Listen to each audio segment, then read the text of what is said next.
បងទៅឆ្ងល់ណាស់ហើយđâyបាច់អូនមកដល់គ្រឿងអាលុងទឹកបែបនេះសំណួរនេះអងតែតែត្រូវសួរបងហេតុអីក៏បងរត់ចោលលោកប៉ែយ៉ាងម៉េច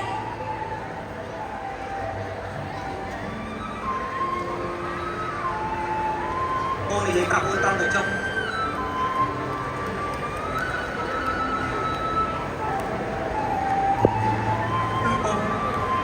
បានទៅស្វែងអូនតាមយូរណាស់មកហើយប៉ុន្តែស្វែងជាហេតុអីអូនមិនប្រនិយាយរកបងប្រទេសសុខ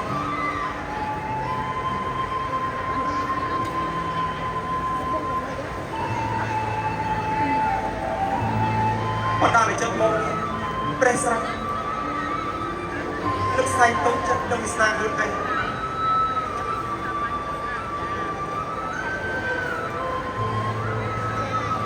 luôn trên đạiក្រមសាទៀនលុតនៃត្រីលើអូនទើបបងដាច់ចាក់ចិត្តទៀនតែត្រីអស់អស់ឡើយអងក៏ឆ្ងល់ដែរយប់នោះអងឃើញនាងអូរ៉េរត់ចេញពីបន្ទប់របស់បងតើបងទាំងពីរមានកិច្ចការអ្វីជាមួយនឹងគ្នានាងអូរ៉េនាងបានចូលក្នុងបន្ទប់បងមែនតែបងសុំអវ័យនាងចិត្តតែនាងមិនព្រមចេញសោះហើយពួកយើងទាំងពីរនេះមិនបានមកប្រអវ័យខុសពីទំនៀមទម្លាប់ប្រពៃណីម៉ែដែរបងនិយាយជាការពិតទេម៉ែចាបងសុំស្បោះបងពិតជាស្បោះទៅពួកម៉ែយ៉ាងជាងនេះ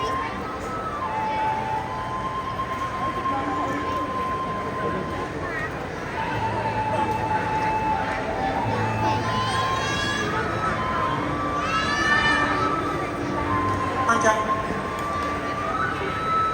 អូននេះនេះអាចអូនយំ